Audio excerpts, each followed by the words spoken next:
Seguimos con el idioma guaraní. Vamos a aprender una forma más une con flecha. Vamos a ir viendo hablar. ¿Cómo se dice hablar en guaraní?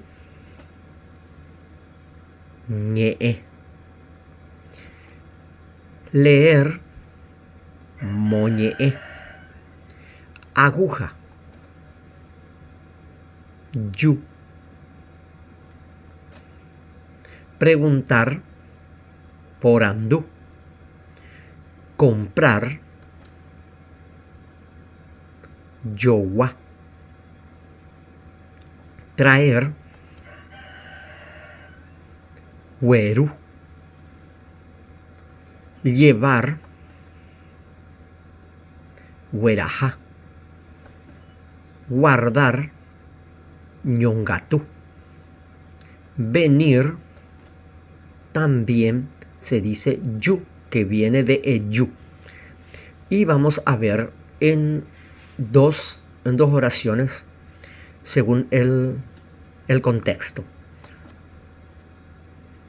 Primera oración. De yu han dejó.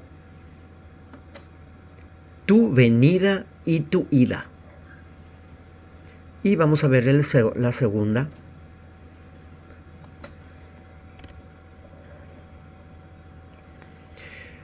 Yupente ñambobubu. Con aguja únicamente se cose. Con aguja únicamente se cose. Yupente ñambobubu.